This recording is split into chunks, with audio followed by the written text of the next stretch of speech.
ಸಾಲಿಗ್ರಾಮ ತಾಲೂಕಿನ ಚುಂಚನಕಟ್ಟೆ ಶ್ರೀರಾಮ ಬ್ರಹ್ಮರಥೋತ್ಸವ ಸಾವಿರಾರು ಜನರ ಸಮ್ಮುಖದಲ್ಲಿ ನಡೆಯಿತು. ಶಾಸಕ ಡಿ ರವಿಶಂಕರ್ ಚಾಲನೆ ನೀಡಿದರು. ಶಾಸಕರಾದ ಡಿ ರವಿಶಂಕರ್ ಶ್ರೀರಾಮದೇವರಿಗೆ ವಿಶೇಷ ಪೂಜೆ ಸಲ್ಲಿಸಿದರು. ಬಂದಂತಹ ಸಾವಿರಾರು ಭಕ್ತಾದಿಗಳಿಗೆ ಅನ್ನ ಸಂತರ್ಪಣೆ ಹಾಗೂ ಲಾಡು ವಿತರಣೆ ಮಾಡಿದರು. ಶಾಸಕರು ಮಾತನಾಡಿ, ಈ ವರ್ಷ ಚೆನ್ನಾಗಿ ಮಳೆ ಬೆಳೆ ಆಗಲಿ ಎಂದು ಹೇಳಿದರು.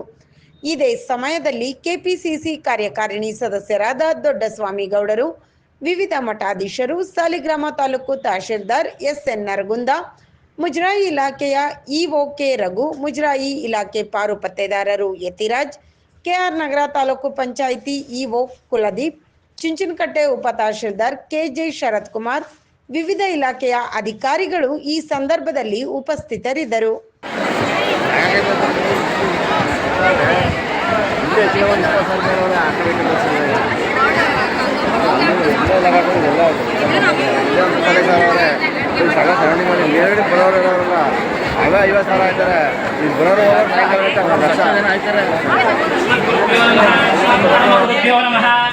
ಸರ್ವಗುರುಭ್ಯೋ ನಮಃ. ಶ್ರೀಮತೆ ರಾಮಾನುಜಾಯ ನಮಃ. ಶ್ರೀ ಚುಂಚಾರಣ್ಯ ಕ್ಷೇತ್ರ, ದಂಡಕಾರಣ್ಯ ಕ್ಷೇತ್ರ, ಗಜಾರಣ್ಯ, ಚುಂಚಾರಣ್ಯ ಅಂತ ಹೆಸರು. ಕೋದಂಡರಾಮಸ್ವಾಮಿ ಕ್ಷೇತ್ರಗಳು ತೃಣವಿಂದ ಮಹರ್ಷಿ ತಪಸ್ಸು ಮಾಡ್ತಾ ಇದ್ದ ಜಾಗ ಅಂತ ಹೇಳ್ತಾರೆ.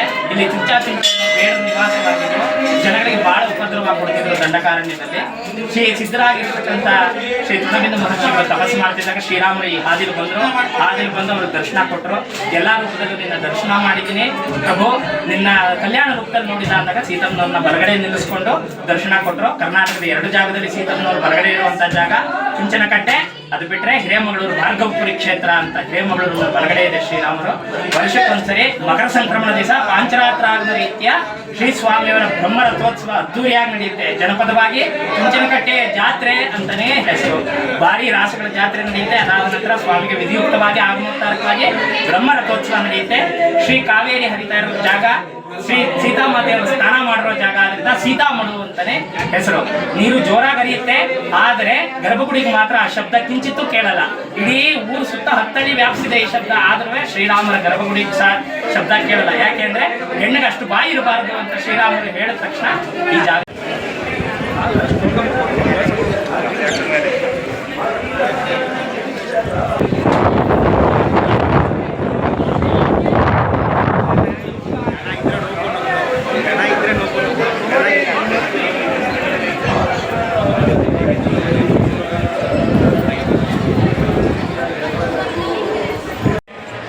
ಹೆಸರಾಂತ ರಥೋತ್ಸವ ನಮ್ಮ ಚುಂಚನಕಟ್ಟೆಯ ಶ್ರೀರಾಮನ ಬ್ರಹ್ಮ ರಥೋತ್ಸವ.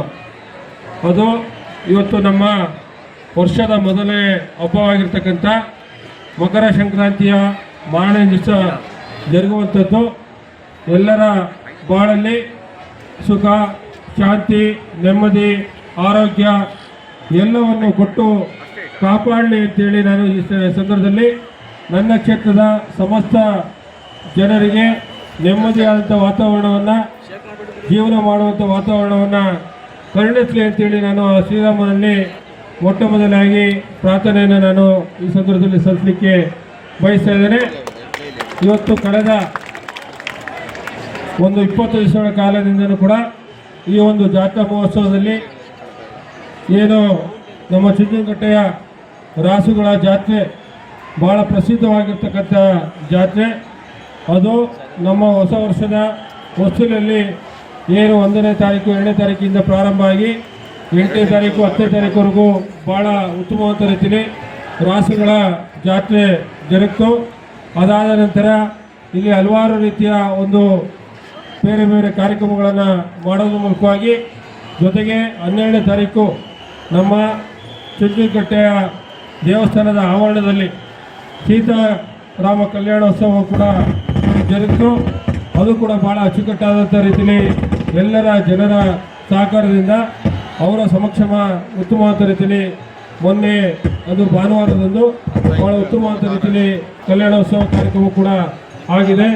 ಇವತ್ತು ಕೂಡ ನಮ್ಮ ಬ್ರಹ್ಮರಥೋತ್ಸವ ಈಗೇನು 11:45ಗೆ ಅದು ಪ್ರಾರಂಭ ಆಗಿ ಈಗ ಬಂದು ಇನ್ನೇನು ನಮ್ಮ ದೇವಸ್ಥಾನದ ಮುಂದೆ ಬಂದು ನಿಲ್ಲುವಂಥ ನಿಟ್ಟಿನಲ್ಲಿ ಬರ್ತಾ ಇದೆ.